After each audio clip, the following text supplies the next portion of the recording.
avez un rôle à jouer pour aider à corriger les excès du passé.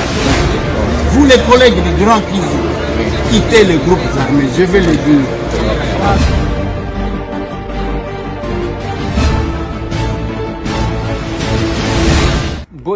Bote lisusu bandeko nanga bino bandeko oyangai en direct à Belgique.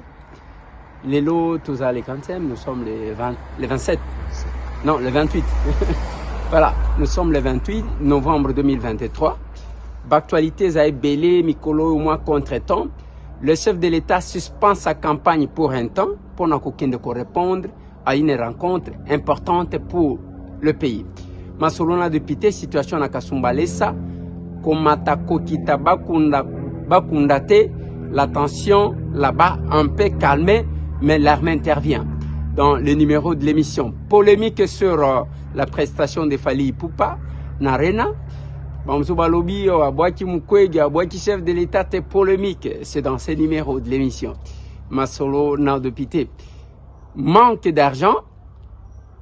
Député Moussou Bazo menacé Koboya combattre campagne. De l'autre côté, rumeur sur le report des élections. La CENI a-t-elle saisi la Cour constitutionnelle dans ce numéro de l'émission? Masolo na député.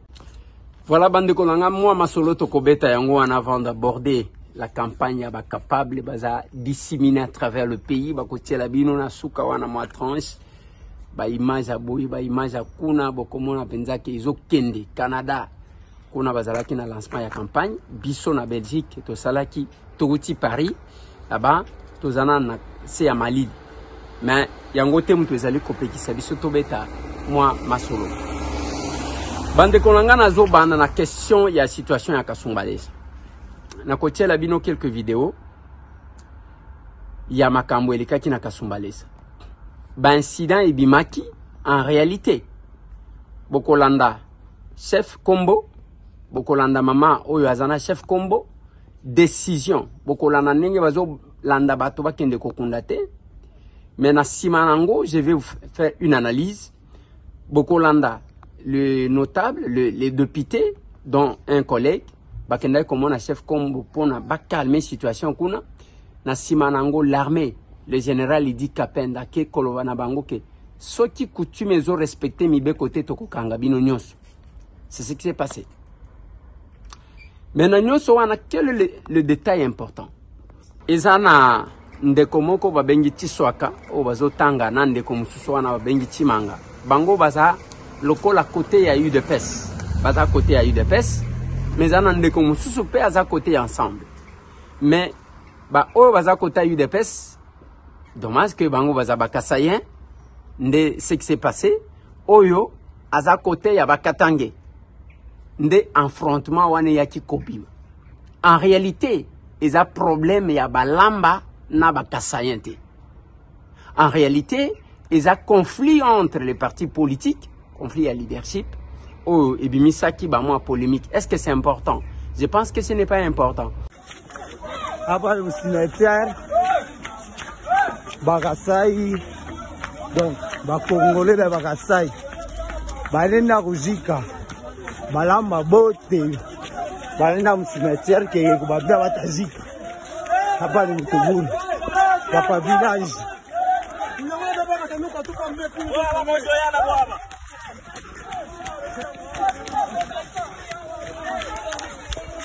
kwa nini wanbasa batajika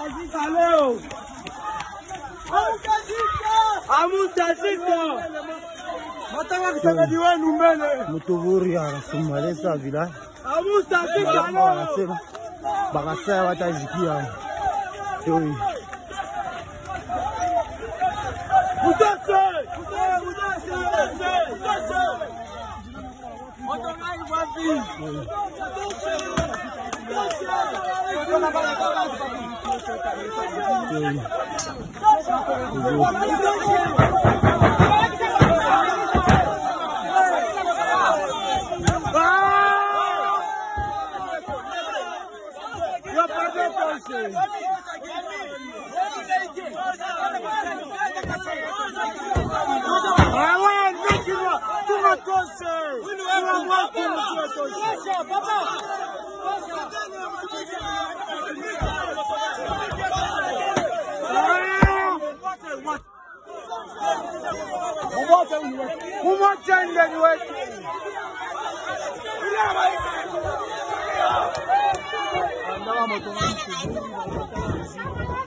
Après les événements malheureux qui s'est produits le week-end dernier à Kasumbalesa, précisément au niveau du village dans la province du Haut-Katanga, ayant conduit au conflit communautaire, les chargés de mission du président de la République, Félix Antoine Tshisekedi Tshilombo, dans les Grands Katanga, Kaboué-Mamba Michel, accompagné du député national élu de la circonscription électorale de Sakanya, Anaklé Kabea, et descendu voir ce lundi 27 novembre 2023 les chefs du groupement Kombo afin de trouver des solutions pour préserver la paix dans cette partie de la République démocratique du Congo. Après échange entre Kombo Sokoni Kabunda, chef du groupement Kombo, Michel Kaboué, chargé de mission du chef de l'État Félix Antoine Tshisekedi Tshilombo dans les Grands Katanga, ainsi que le député national Anaklé Kabea, un terrain d'entente a été trouvé. Le chef en Kombo a retiré sa décision interdisant à certaines communautés d'enterrer dans la terre de ses ancêtres et de boire de l'eau dans son entité.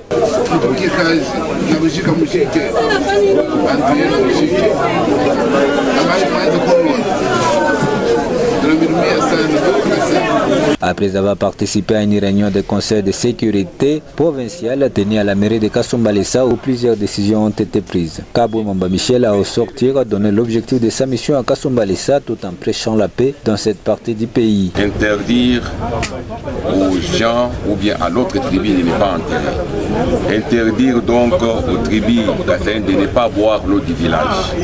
Pour nous, c'était déjà un assassinat. Pour nous, c'est l'assassinat déjà. Voilà pourquoi nous nous sommes déployés et aujourd'hui nous sommes venus ici à Kasumbalesa depuis 6 heures et nous avons rencontré le grand chef Kombo. On a discuté longuement, il nous a dit vraiment le problème qui l'a choqué et nous avons compris aussi quelque part il était aussi choqué et nous lui avons dit de dire par rapport donc à ce propos, il en a fait. Pour nous, ce que nous pouvons vraiment vous dire de concret, nous voulons la paix à Kasumbalesa. Le député national Anaklé Kabea, quant à lui, s'est dit satisfait des solutions trouvées. Vous tous, vous êtes au courant que les chefs avaient interdit qu'une communauté ne puisse pas enterrer ses corps ou ses cadavres sur son sol. Et les chefs avaient interdit aussi qu'une communauté ne puisse pas boire l'eau d'ici. Mais les chefs nous ont écoutés, moi, et les chargés des missions du chef de l'État dans l'espace Grand Katanga, honorable Michel Kaboué-Mamba. Et aujourd'hui, le chef a dit que non, voilà, cette communauté-là peut enterrer, cette communauté-là peut aussi boire l'eau d'ici. Alors je suis très satisfait. Il faut noter que le chargé de mission du chef de l'État Félix Antoine Tshisekedi Tshilombo dans le Grand Katanga, Kaboué-Mamba Michel, a reçu une liste de ceux ayant perdu leurs biens lors de cet événement malheureux. Il a promis à cette population de réagir dans un délai raisonnable après échange avec les autorités provinciales. C'est dans un climat de paix et de fraternité que s'est déroulée cette rencontre.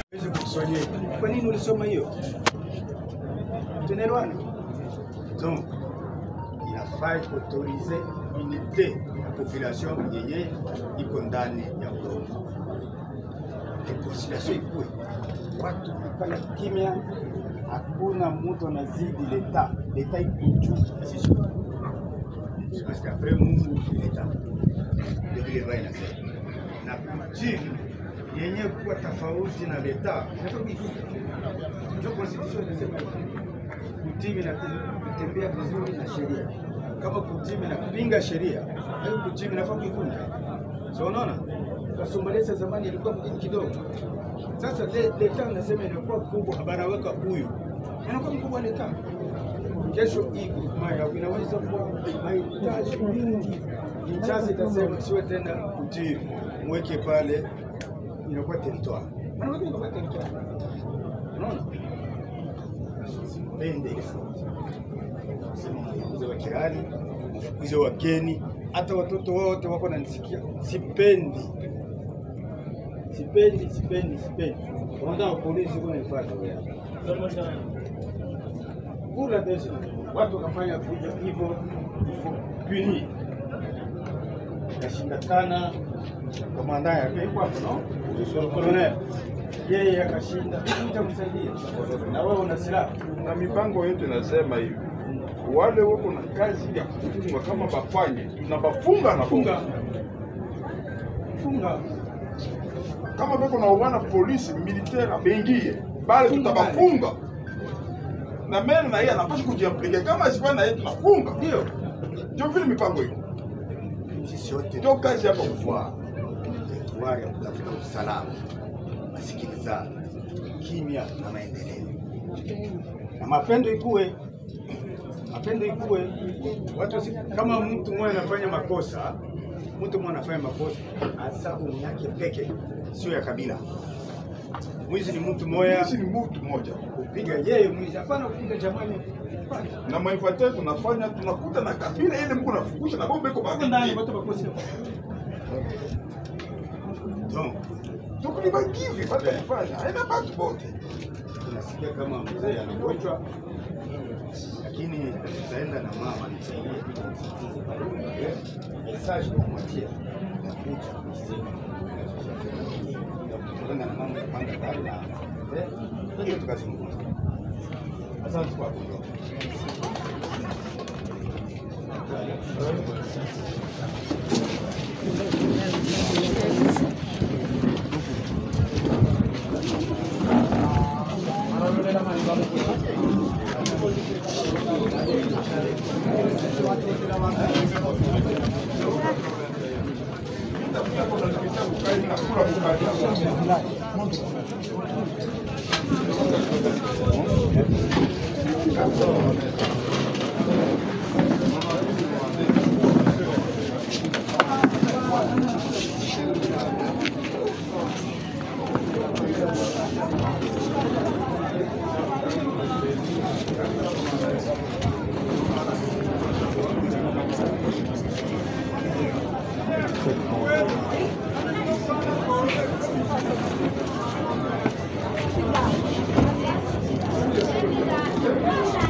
Yango bomoni intervention na ya ba notable ko kende na kimia ba mususu pe l'état est menacé balobi si vous continuez binonios ça arrive les andengwana.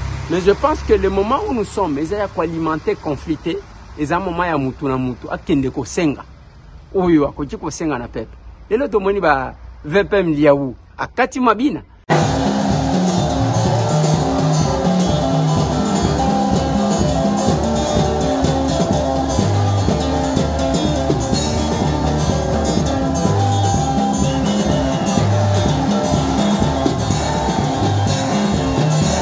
Tomoni excellence Tony Mwaba akobina mutu na mutu akobina toki pe na fachi balobi basala kako boni kuna na gouverneur ya Équateur. Vidéo nyanye toboyi makambo ya audio tolingi video nyanye eloko bokoloba ya courant bato bazali témoin awa américain baye baza kosala 35 mégawatts na lolifa basi bayaki awa boyebi to boyebi te basalaka mpe batu benza bisi ozoki kotuna esu ndenge nini oyoki ngai yo mibale bachinois baza kosala université basi bakomi kaka na lolifa oyo kura ngambo bachinois ngambo ngai na bango moko tokendaki bolandaka mpe radio basalaka mpe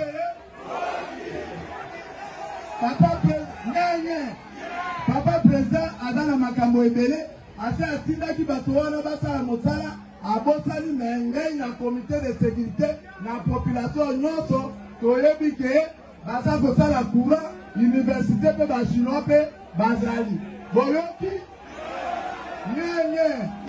nyenye mpo na mbandaka mwindi ezalaka bisi ezalaka balabala ezalaka bisi ezalaka basalaka mpe nyenye totongisa ye confiance totongisa ye avengo ya aéroport tina mpo afriteki mabanga esi ekomi yobi na ikokene nyenye soki boleki na port babisi transfo oyo transacademia na bamituka oyo tobandaki kozanga ya balabala bapesa équateur babisi motoba na bamashine na matini mpe 6 mpo na balabala mpo interieur nyonso efumbana basalaka mpe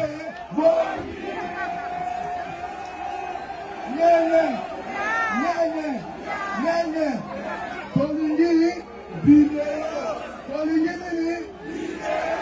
video ngi koloba soki batie bi soki batie bi tozongisi baimage ndenge bi ekotaki c'est-à-dire oyo baprédécesseur na ye basalaka ezalaka te me na video yo yaye emonani ya polele yango mpe baza kobenga video epai na ye emonani polele bisi ezalaka te tia video yango wana balabala ezalaka te tia video yango wana mwinda oyo ezalaka na moko te alors soki tokopesa ye confiance makambo ebele ekosala nini ekosaleli asalaka mpe batu benza bisi toyenga nani to nyenye kabuya yebisa fati kambongo te apesa polo te tobongo te kabuya yebisa fati apesa mbongo te apesa polo te tobongo te merci lelo zainga mokolo na ye asalaka mpe na bisoi banafangaka merci. eza ndenge wana yango nga nalobaka na bacapable aller réclamer auprès ya oyo apesaka.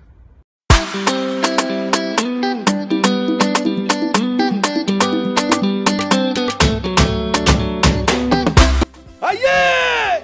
Tambo mposi aye! Aye! Mwana kololo pango aye! Feko ya Kinshasa!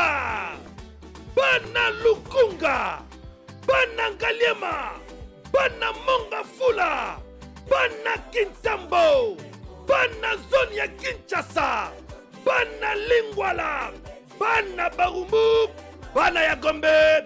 Botu nangani ya basela politique bakosa machine ya production ya balider yeyo député nini a proposé ba loi na intérêt ya population congolaise yeyo.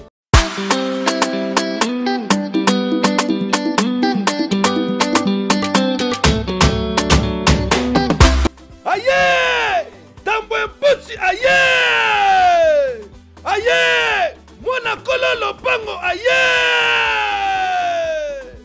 Feko ya Kinshasa Bana Lukunga Bana Ngaliema Bana Mongafula Bana Kintambo Bana zone ya Kinshasa bana Lingwala, bana Barumbu, bana ya Gombe, botu nanganini basala politique bakosa machine ya production ya balider yeyo député nini a proposé ba loi na intérêt ya population congolaise yeyo nazo senga na bureau ya Assemblée nationale biso toza ba représentant ya peuple wana balingi baliese biloko ya kopola ndenge tozolia ngo na Kinshasa bazwa des dispositions qui s'imposent. Honorable président soki okoti kosala quelque chose pour que ba barge wana ezana en triac o bazali ko charger ba bloquer yango pour que musala esale mamalamu toko sauver notre peuple. J'ai dit honorable président. Nani a exercé mandat national na Congo awa yeyo député nini a sauvé ba femme sage awa na République démocratique du Congo ou ta indépendance yeyo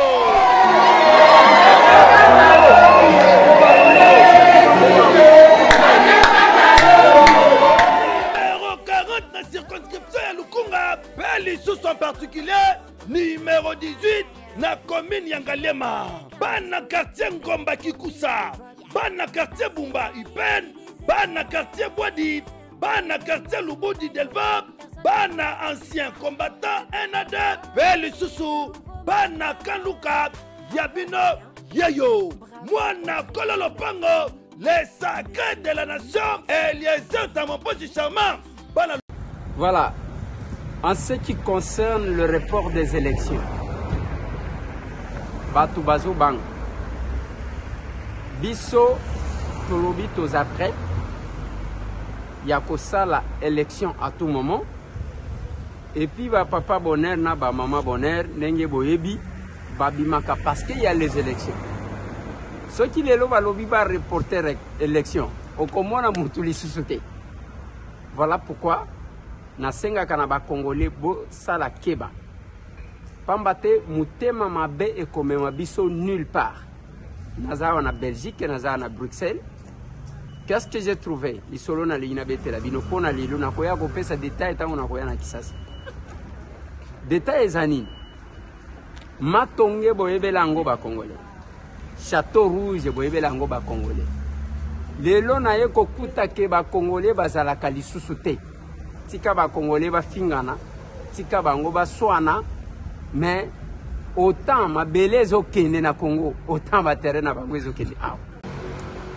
Tozo yemba kake ma belezo kende, tozo bundela ekolo, tozo bundela mboka. Matonge mutu nyonso ayebi ke eza ya ba congolais. Ba paya baye ba envahir ba komi koteka biloko oyo ba congolais, ba kati kotekela bandeko na bango. Pona nini mutema mabe. Ndeko na yazo teka mieux vaut bundisa ye, mieux vaut finga ye, mieux vaut kosela ye makambu. Mieux vaut ça là. Et lumbe, vous avez un téléphone. Non, mais c'est pas ça le problème. Autant, tu vas reprocher tu côté Kamabele, autant nous vous reprochons aussi. Matonge Zad, Château Rouge Zad, Banani Bazote Kabiked, Banani Bazote Kafumba, Banani Bazote Kangaingai, Banani Bazote Kapundu, Banani Bazote Biloko Nyon Somakaya, Banani Bazote Son.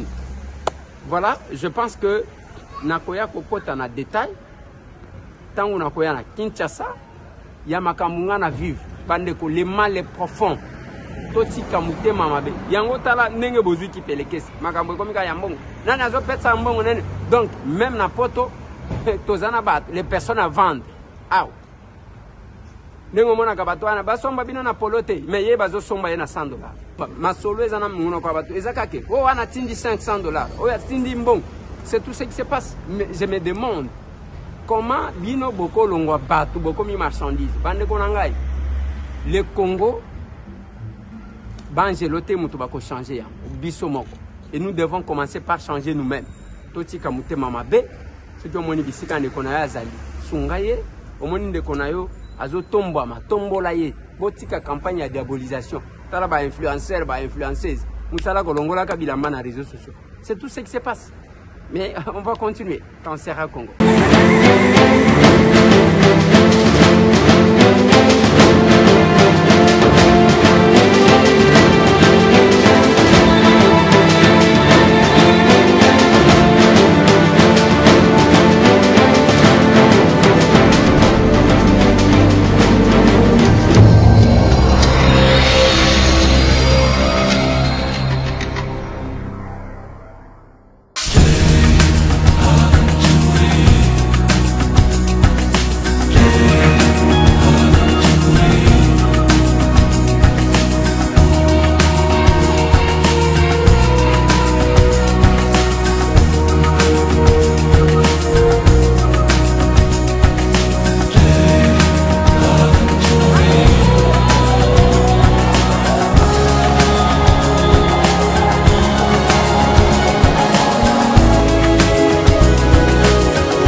kolinga kobima même lelo akosala nini.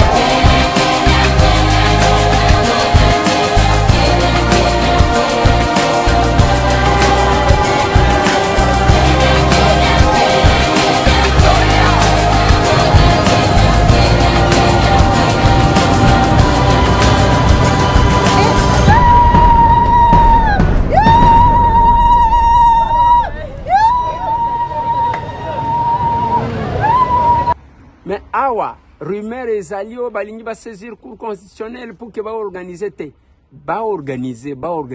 Nous sommes prêts. Le chef de l'État va faire son déplacement. Jusqu'au 12 décembre. Le chef de l'État a causé la Kuna pour la COP 23. Mais ils ont droit à la campagne. La campagne. Bosenga peuple. Botika loputa la démagogie ne sert pas. Ça ne sert à rien à créer la tension. Et nous, les candidats, nous avons numéro 40 dans le Congo. Nous avons numéro 18 dans Galiem. Les candidats, nous surtout, il y a Acer. Vous devez mériter la victoire. Chacun est dans son coin. Batunanga bazo qui est sur le terrain, implanté, c'est ce que nous sommes en train de faire. Mais vous aussi, ceux qui ont tali na souka, Bogota, lancement de la campagne na Belgique, to saliango pona mokonzi mboka et salemi pe kuna na Canada au Pesimboa mboa boy. Amener le discours. Ba bazo mema mbongo, ba mema mbongo, to kotala mbongo ekolier sabatu tout na mokili. Voilà.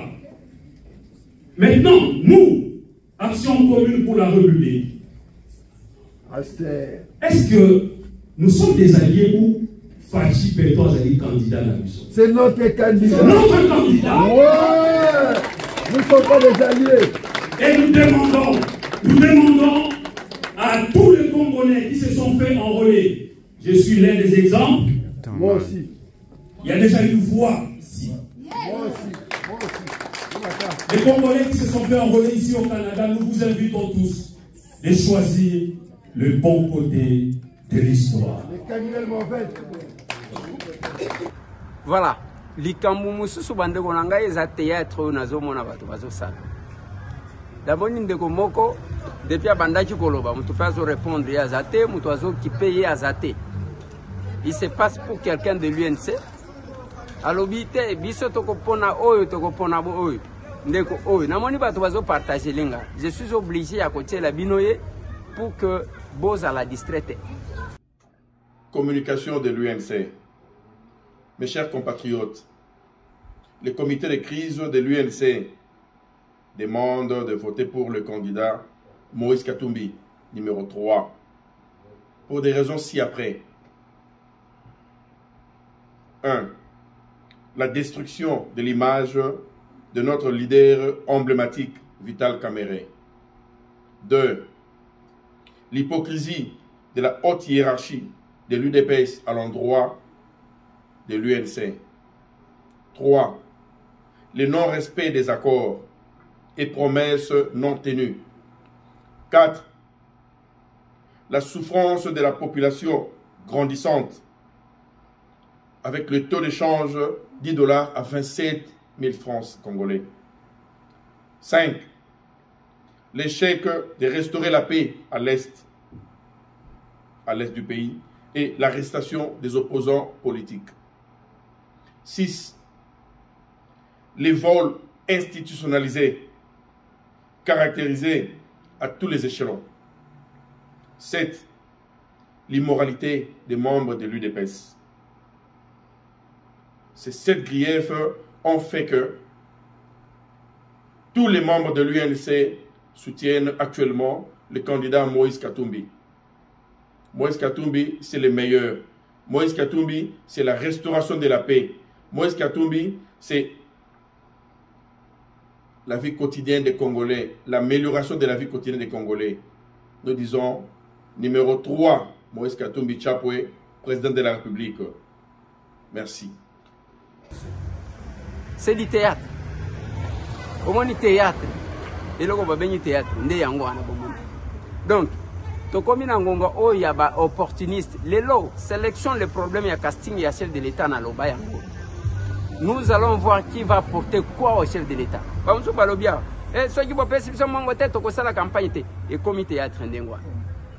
Nous avons mené les combats par conviction. Et les combats que nous avons menés, tout le monde les connaît. C'est pourquoi le passé de chacun,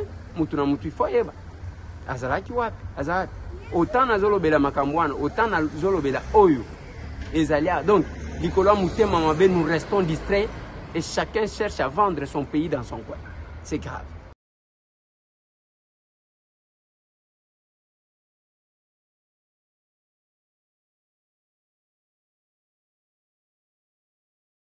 De doubler ba chef coutumier, ce qui m'a tout ministre, à l'Oukinde qu'on a dans village, à commissaire chef coutumier, bandiko bundisa, oh bachana kati. Les habits sont pas politiciens, honorable président. Nazo funda biso ba politicien pour nini? Nazo funda parce que honorable président, et sengeli toza la correcte et juste honorable président. Tangu tozolo bako sanctionner ba conservateur. Qui ignore que biso ba politicien de to pesaka injonction. Nous prenons l'article 202 où il y a projet ba yeli biso.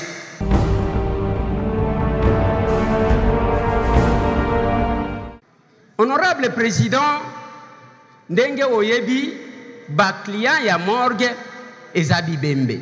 Na Kinshasa, j'ai tout un répertoire ya ba morgue ndenge bazali kotonga yango na Kinshasa.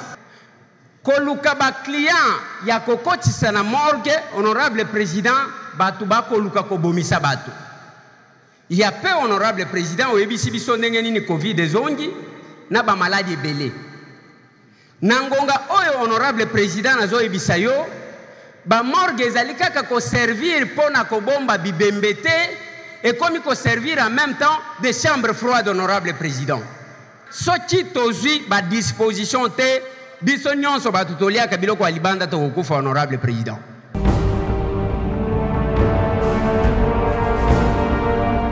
Ici, nous avons ratifié autant de lois en rapport avec la sécurité dans notre pays. Est-ce que nous pouvons d'abord évaluer la conséquence des lois que nous avons ratifiées? Les lois ne se créent pas par rapport aux autres. Les lois sont votées par rapport à nous-mêmes, par rapport à la République, parce que c'est nous qui sommes bénéficiaires. Nous connaissons les réalités de notre pays. Nous connaissons la malhonnêteté de quelques-uns des pays voisins. Je sais que, honorable président, nous sommes obligés de ratifier. Mais voilà ce que je propose. Nous allons ratifier moyennant une condition d'application, par exemple, dans 5 ans de cette loi. Il est temps pour nous de nous organiser.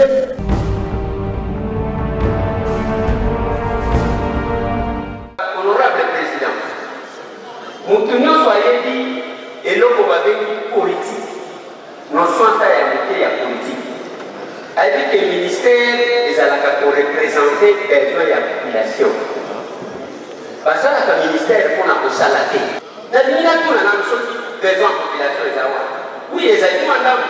Si vous avez affecté l'enseignement, honorable président, ils ont fait un accord qui va être la besoin de la population et ça touché dans la Oyo. Et ça ne peut pas créer un monde.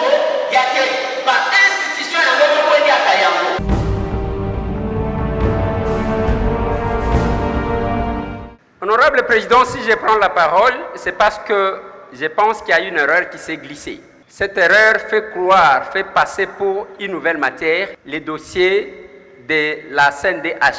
On dit envie de formaliser le renouvellement du mandat. Non, honorable président. On vient appliquer les textes. Et la commission, le bureau qui est là, date de 2015, honorable président. Alors qu'ils sont déjà à la 7e année depuis qu'ils sont là, honorable président. J'ai dit honorable président. Mais, merci collègue. En fait, vous avez raison. C'est clair. On peut clore ce débat. Nous corrigeons entériner et non enclencher.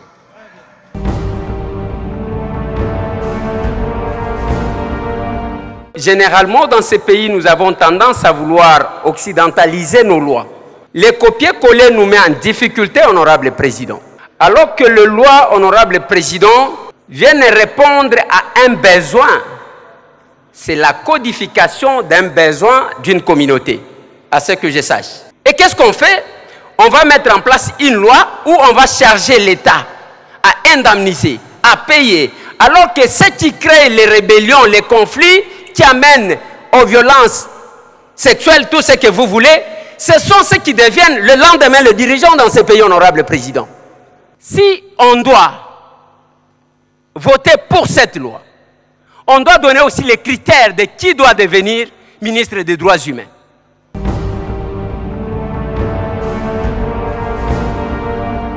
Chers collègues, moi-même je ne suis pas médecin, je ne suis pas infirmier. Heureusement que les docteurs venaient de parler. L'infirmier, c'est un généraliste. Il passe partout. Mais la sage-femme est formée uniquement pour suivre la femme. Donc on parle de la santé sexuelle et santé de reproduction. La sage-femme sait détecter, regarder une femme enceinte et comprendre comment elle fait. Voilà où est la différence, chers collègues. Merci à toutes les sages-femmes. Aujourd'hui, c'est votre jour. Merci à notre bureau d'avoir accepté de programmer cette proposition de loi. Merci.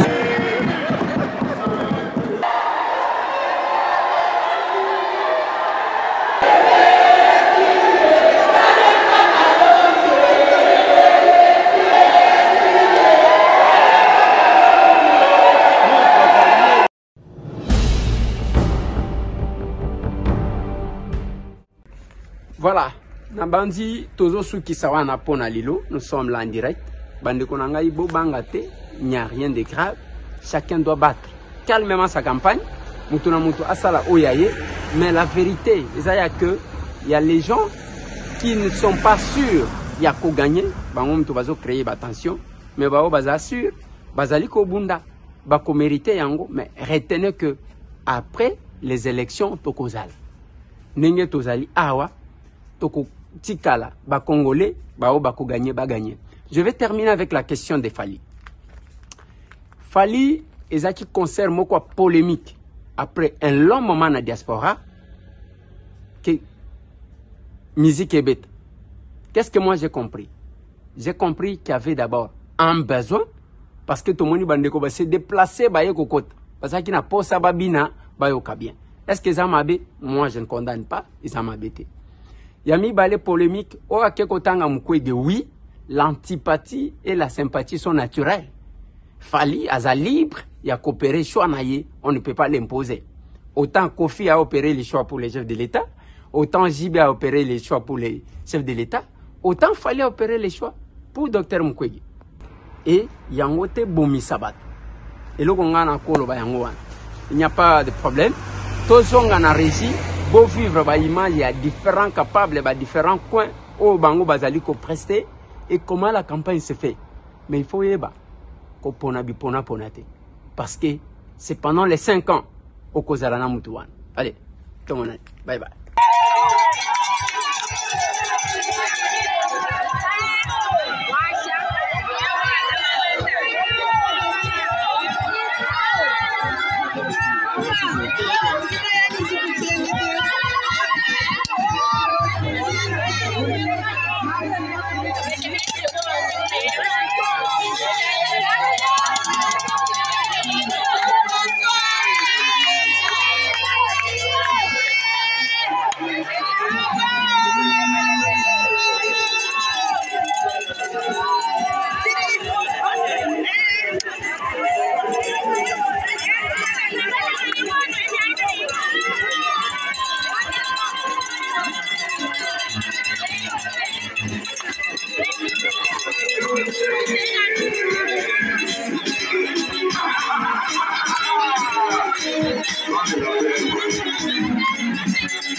Nijipeza tumakanya Mungu neno bali kibetu nijipeza mipi neno baku bali nijipeza mipi baku bali nijipeza mipi mipi kai nijipeza ne warno muntu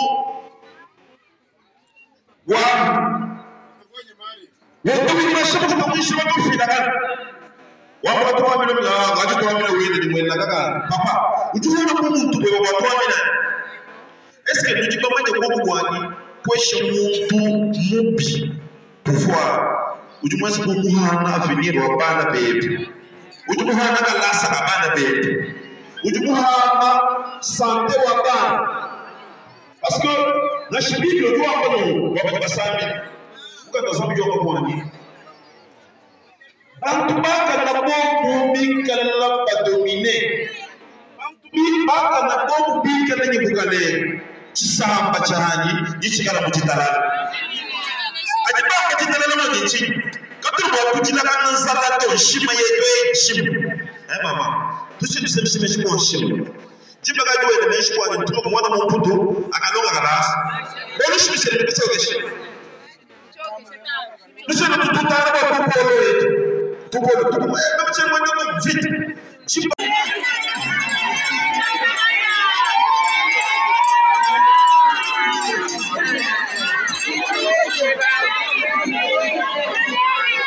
Baba Begabe, nous avons vu que tu es pour montagne de paix.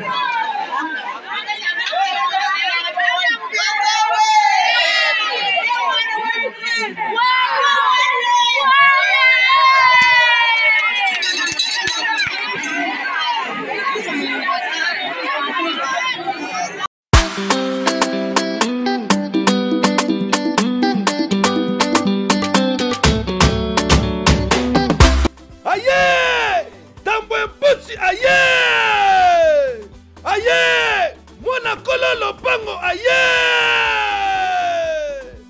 Teko ya Kinshasa!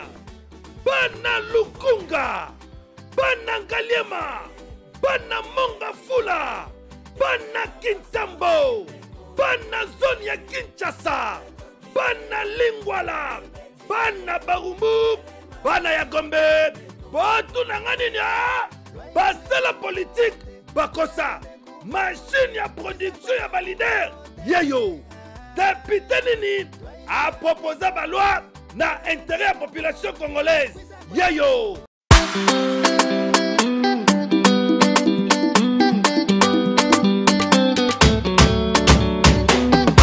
aye tambo mpusi aye aye mwana kololo pango aye Teko ya Kinshasa! Bana Lukunga! Bana Ngaliema! Bana Mongafula! Bana Kintambo! Bana zone ya Kinshasa! Bana Lingwala! Bana Barumbu! Bana ya Gombe! Botu nanganinya! Basela politique! Bakosa! Machine ya production ya balider! Yeyo! Député nini a proposé ba loi na intérêt ya population congolaise yeyo nazo senga na bureau ya Assemblée nationale biso toza ba représentant ya peuple wana balingi baliese biloko ya kopola ndenge tozolia ngo na Kinshasa bazwa des dispositions qui s'imposent honorable président soki okoti kosala quelque chose pour que ba barge wana ezana Antriac o bazali ko charger pas bloquer yango pour que Moussala et Salé Mamalamu toko sauver notre peuple. J'ai dit honorable président. Nani a exercé mandat national na Congo awa yeyo député nini a sauvé ma femme 16 awa na République démocratique du Congo uta indépendance yeyo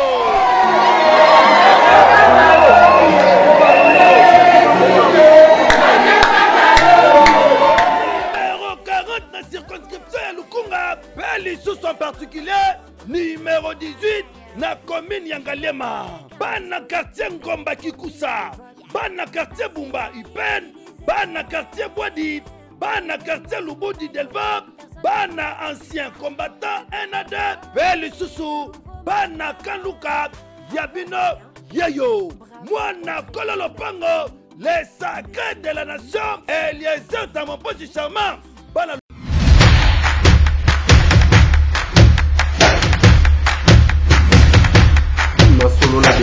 Honorables députés et sénateurs, vous avez un rôle à jouer pour aider à corriger les excès du passé. Vous les collègues des grands qui quittez les groupes armés, je vais le dire.